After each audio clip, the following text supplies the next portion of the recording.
Hey guys, welcome back to The Readers. I hope you are having an amazing day. Let's get right into the stories. The first one is a pro-revenge story. My 46F daughters, 17 and 15, have a strained relationship with my ex-husband's parents, 78M and 80F. My ex passed away in an accident last year, and we've had some major family drama since due his cheating and him leaving two boys born with his affair partner orphaned. She also died. Part of the drama has been my ex-in-laws trying to get custody of my daughters, and them also trying to live with us. First one we're going to court over, second one will never happen. Where we live, there's a weekend market with fresh produce, eggs, meats, and other products straight from farmers. This week was extra special since it was my youngest birthday. Since her party is later in the month, I decided to give her a budget and set her loose on the market to get whatever she wanted, mostly chocolate and sweets. After an hour, I did start getting worried, and just before I called her, she called me. She was crying, saying some weird people have cornered her. I ran to her with my oldest daughter to find 6 older women berating my daughter for being unchristian, for refusing to spend time with her paternal grandparents, or for wanting to be a good big sister to her poor orphaned baby brothers. My daughters are the ones that found out about my ex cheating and the babies, so they aren't fond of the kids. It's trauma, and they are working with a therapist. I got between the group and my daughter, telling my eldest to go pay the stuff her sister had and to go to the car. Then I turned to the women, some who I knew from when we went to my ex-in-law's church, and ripped them a new one. They told me I was worst for refusing to obey my ex-in-laws like a good Christian wife.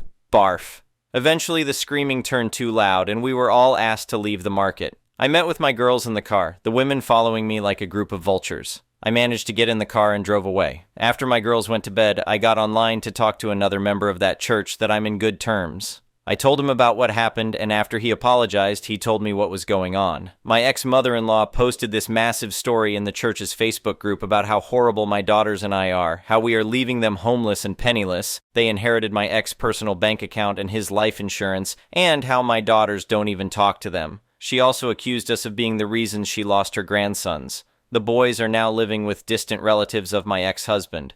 Basically, it was a sob story worthy of a Hallmark movie. And of course, they were getting all the love and support from the more extremist members of their church. This church and its members are a bit annoying, especially with LGBTQ+ topics, but they have a small saving grace. They are incredibly strict about cheating. It's a big no-no, be it from a husband or a wife equally. Now, how did she get around blaming me about affair children without exposing the cheating? She claimed the other woman was our surrogate since I was unable to have more children, then said I didn't want the babies because they were boys, which is absolutely disgusting to be accused of. Well, I decided it was time to clean up this mess, and since I was mid-divorce when my ex died, I had all the evidence needed. And since the divorce wasn't completed, I don't have any legal ramification for releasing all the evidence. I was off the next day and went to a print shop to get copies of all the delightful pictures of my ex cheating, his text conversations with his affair partner, the ones with his parents confessing to his cheating and getting support from them, my ex-in-laws harassing me about the divorce, and my coup de grace, all the emails and text messages of them bullying my daughters about their baby brothers. In one of them, they call my daughters bastards and telling them it was their fault their father died since they told me about the affair and I began the divorce. This one was literally 2 days after my ex died.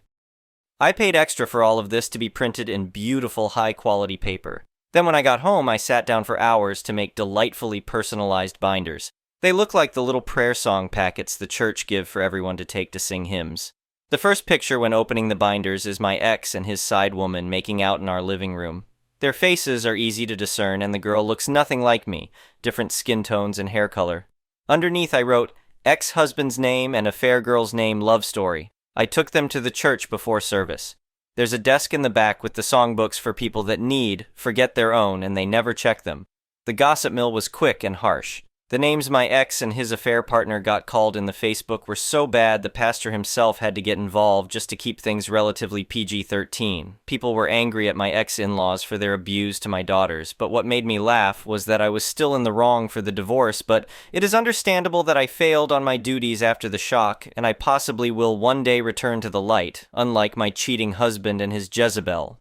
They used another word I can't use here, I imagine. I got 2 apology letters in the mail for my girl and an invitation to join the church for support. As for my ex-in-laws, They got shamed into leaving the church. My ex-mother-in-law made a post on her wall about how alienated she feels and how no one cares for the elderly anymore. How she wished her great son was still alive since he would have taken care of her and her husband. With what money, I don't know, since I was the breadwinner. Explanation on the will. My ex-husband had a will that named his parents as beneficiaries. As far as I was aware, he had told me he had named our daughters, not them. I never pushed for me to be the beneficiary, as my own will has my daughters as the beneficiaries, not him. The first one is an entitled people's story. For 6 years, I'd lived in the same second-floor apartment in an old converted factory building. The neighborhood wasn't anything special when I moved in, just affordable enough for a marketing associate with student loans to manage. But over time, I'd fallen in love with the place. The exposed brick walls, the tall windows that flooded my living room with morning light, the community garden where I'd learned to grow tomatoes with the retired teacher next door. I'd made it mine in every way I could without actually owning it. Painted the walls with permission, installed floating shelves, replaced the dated light fixtures. I'd even paid out of pocket to upgrade the ancient appliances when my landlords, a middle-aged couple who had inherited the building from the husband's father, refused to replace my refrigerator when it died. "That's just wear and tear," the husband had said dismissively over the phone. "Not our problem." It wasn't the first time they'd neglected their responsibilities. The washing machine in the basement laundry room had been out of order for months. The security door to the building frequently jammed, but I stayed because I loved my apartment and my neighbors had become like family. Then everything changed on a Tuesday in April. I'd just gotten home from work, a job I'd recently been promoted at, moving from marketing associate to marketing director with a substantial pay bump, when I noticed the envelope that had been slipped under my door. At first, I thought it was just the monthly newsletter the landlords occasionally remembered to distribute. Instead, it was a notice informing me that my rent would be increasing by 40% starting in 30 days. 40%. I stared at the number, convinced it was a typo. Even with my promotion, that would stretch my budget to the breaking point. The next morning, I called the landlords. "I wanted to talk about this rent increase," I said when the wife answered. "There must be some mistake. A 40% increase with only 30 days' notice seems..." "No mistake," she cut me off. "Property values in the area have gone up. We're just bringing rents in line with the market." "But I've been a tenant for 6 years, I protested. "I've always paid on time, taken care of the place." "Look," she said with an audible sigh, "if you can't afford it, maybe you should move somewhere more suitable for your budget." The condescension in her voice made my blood boil, but I kept my cool. "I'd like to discuss this further. Maybe we could meet in person. I'm sure we can work something out that's fair for everyone." "There's nothing to discuss," she replied. "This is our building, and we get to decide what to charge. That's how property ownership works." After she hung up, I sat at my kitchen table, fuming. Then I started making calls to my neighbors. Turned out I wasn't the only one facing a massive increase. Mrs. Chen on the first floor, who'd lived in the building for over a decade, had received the same notice. So had the young family on the third floor and the retired teacher next door. "I don't know what I'll do," Mrs. Chen told me, her voice shaking. "I'm on a fixed income. I can't afford this." That evening, I stayed up late researching tenant rights in our area. What I discovered made me even angrier. Our city had rent control ordinances that limited annual increases to 5% for buildings like ours. The landlords were violating the law, counting on none of us knowing our rights. I printed out the relevant laws and invited everyone in the building to meet in my apartment that weekend. 8 of the 12 units were represented, all facing the same increase, all worried about their futures. "They can't do this," I explained, passing around the printouts. "This increase violates the rent control ordinance. And look at this. They're also required by law to address maintenance issues within 14 days of being notified. How many of you have had maintenance requests ignored?" Every hand in the room went up. We decided to confront them together. I drafted a letter citing the relevant laws and requesting a meeting. Everyone signed it, and I delivered it to the landlord's unit on the ground floor, the largest apartment in the building, which they'd converted from 2 smaller units years ago. 2 days later, they called a building meeting in the lobby. I assumed they wanted to address our concerns collectively. I was wrong. "We've received some troubling correspondence," the husband began, glaring directly at me. "Some of you seem to think you can dictate how we run our property." "We're not dictating anything," I replied calmly. "We're just asking you to follow the law." His face reddened.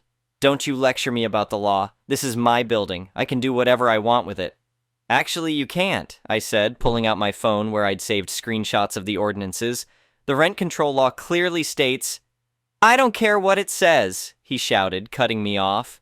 "If you don't like it, you can leave. In fact, I think we'll be issuing some eviction notices to troublemakers very soon. The wife stepped forward, her voice sickly sweet. We've been very generous landlords, letting some of you stay despite late payments over the years. She looked pointedly at the young family whose father had been laid off last year and had struggled for a couple of months. Maybe it's time we found tenants who appreciate us. After they stormed out, the lobby fell silent. The young mother was crying quietly. Mrs. Chen looked shell-shocked. They can't evict us for complaining about illegal rent increases, I assured everyone. That's retaliation and it's also illegal, but I think we need professional help. The next day, I called a tenant rights attorney. After hearing our situation, she agreed to meet with us at a discounted rate. 6 of us pooled money to cover the consultation. The attorney confirmed what I'd found. The increases were illegal, as were the threats of eviction. She also pointed out that based on our descriptions of maintenance issues, the building likely had code violations that could result in hefty fines. I can help you file a complaint with the housing authority, she offered. They'll inspect the building, and if there are violations, your landlords will be ordered to fix them and could face penalties. We agreed, and she filed the complaint that day. What happened next was pure coincidence, or maybe fate. My uncle, who was a retired real estate investor, called to congratulate me on my promotion. During our conversation, I mentioned my housing troubles. Send me the address, he said. Let me look into something. 2 days later, he called back with interesting news. The building wasn't just neglected physically, it was financially underwater. The landlords had taken out several loans against the property over the years, and according to public records, they'd missed the last 2 mortgage payments. They're headed for foreclosure, my uncle explained. That might be why they're trying to raise rents so dramatically. They need cash fast. I told him about our complaint with the housing authority, which was scheduled for inspection the following week. That's going to make their situation worse, he mused. If they get hit with code violations, they'll need to pay for repairs they clearly can't afford. Then he asked a question that changed everything. With your new salary, have you considered buying a place? I laughed. In this market? I've been saving, but I'm years away from a down payment on anything decent. Maybe not, he said. This building might be available for less than you think if it goes into foreclosure, and I might be willing to help with the down payment as an investment. I thought he was joking, but over the next few days, we ran the numbers. With the building's income potential at legal, reasonable rents, my savings, my new salary, and my uncle's investment, it could actually work. He connected me with a real estate attorney and a mortgage broker who specialized in these types of transactions. Meanwhile, the housing inspector came and went. As expected, they found multiple code violations, electrical problems, a roof leak that had been causing water damage in 2 units, missing smoke detectors, and more. The landlords were given 30 days to make repairs and fined $10,000. Their reaction was to corner me in the hallway the next day. "You think you're so smart," the husband hissed. "You and your little tenant rebellion. I know you're behind this inspection." "We just want a safe, properly maintained building," I replied, trying to step around him. He blocked my path. "You've made a serious enemy. I have friends in this city. I'll make sure you regret this." "Are you threatening me?" I asked, pulling out my phone. "Should I record this conversation?" He backed off then, but the encounter solidified my resolve. Working with my uncle's contacts, we discovered the landlords were deeper in financial trouble than we'd realized. Not only had they missed mortgage payments, but they also owed property taxes and had several personal loans secured by the building. The attorney helped me create an LLC to shield my identity, and we approached the bank that held the mortgage. Given the owner's default status and the property's condition, the bank was willing to consider a short sale rather than go through a lengthy foreclosure. I won't lie, the next few weeks were incredibly stressful. I was essentially working 2 full-time jobs, my actual job and the complex process of trying to buy a building out from under my landlords. There were moments I thought it would fall through, especially when another investor expressed interest. But my uncle coached me through it, and having the support of a tenants' rights attorney who understood the building's issues gave us an edge. The other investor backed out after learning about the code violations. 3 months after receiving that rent increase notice, my LLC became the owner of the building. No one knew except my uncle, the attorney, and the bank, not the other tenants, and certainly not the landlords who had continued to act as though they owned the place, collecting rents, though they'd backed off on the increase after our legal challenge, and ignoring maintenance requests. I waited until all the paperwork was finalized before making my move. With the help of my attorney, I drafted 2 letters. The first was to all tenants except the landlords, informing them of the change in ownership, guaranteeing no rent increases for 2 years, and providing a schedule for addressing all maintenance issues. The second was an eviction notice for the landlords. I hired a professional property management company to handle the transition and deliver the letters. They did so during another building meeting I organized, ostensibly to update everyone on our battle against the rent increase. I'll never forget the look on the landlord's faces when the property manager entered the lobby. "What's this about?" the husband demanded. "I'm here representing the new owner of this building," the manager replied, handing out the letters. The landlords ripped theirs open first. I watched as their expressions shifted from confusion to shock to outrage. "This is impossible," the wife sputtered. "There must be some mistake." "No mistake," I said, stepping forward. "The building was purchased legally through a short sale with the bank you were defaulting on payments to." It took a moment for everyone to process what was happening. The landlord stared at me in disbelief as the other tenants opened their letters. "You?" the husband finally managed. "You bought our building? How? With what money?" "That's not really your concern anymore," I replied. "What is your concern is the eviction notice in your hands. As you can see, you have 60 days to vacate the premises." "You can't evict us from our own home," the wife cried. "Actually, it's my home now," I corrected her. "And I'm choosing to live in your unit once you've vacated. I believe your exact words were, 'This is my building. I can do whatever I want with it.'"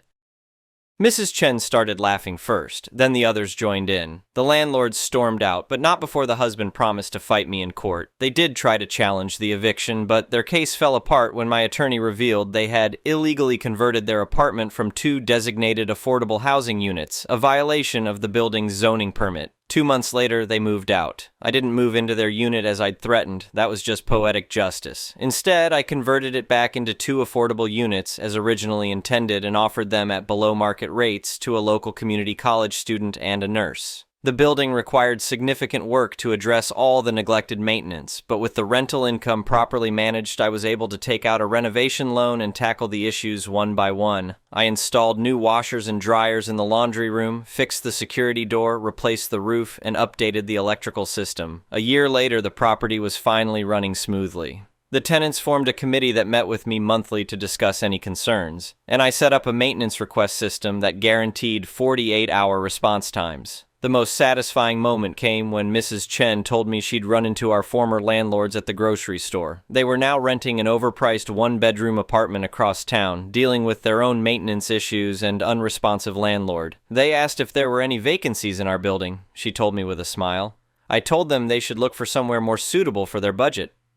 I never planned to become a landlord. It happened because I refused to be bullied out of my home. But now that I am one, I'm determined to be the kind of property owner I wish I'd had. Fair, responsive, and respectful of the fact that a building isn't just an investment. It's where people live their lives. Sometimes justice requires taking matters into your own hands, or in my case, taking ownership of the problem, quite literally. The next one is a malicious compliances story.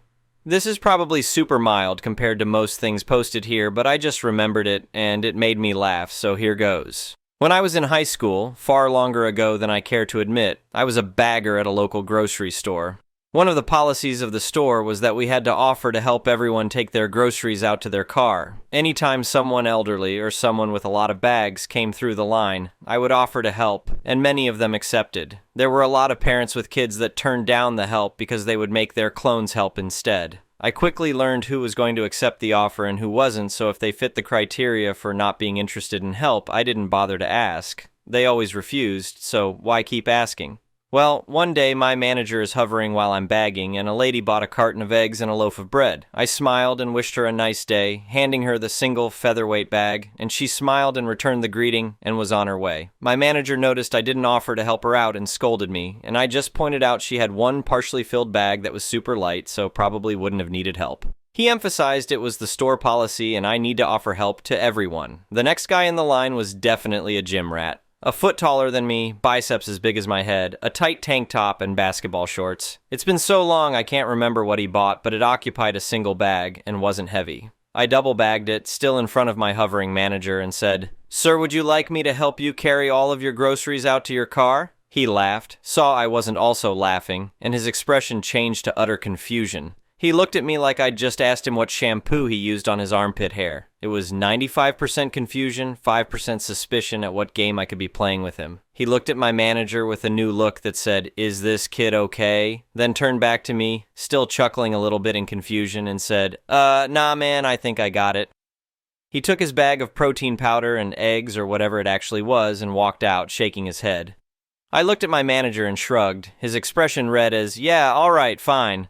And he went back to the office. He never hovered or enforced the policy again after that. Like I said, super mild and short compared to a lot of posts on here, but it was my first case of malicious compliance, so hopefully you guys got a laugh out of it as well.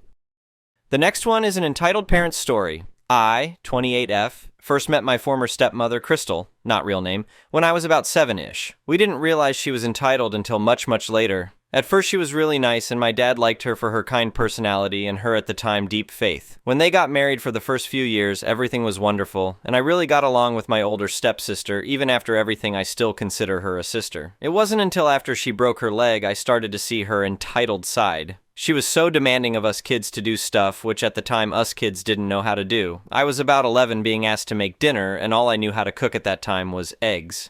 My dad had put a stop to a lot of it, but she would lay it on thick to him saying we should be doing this stuff because her leg was broken.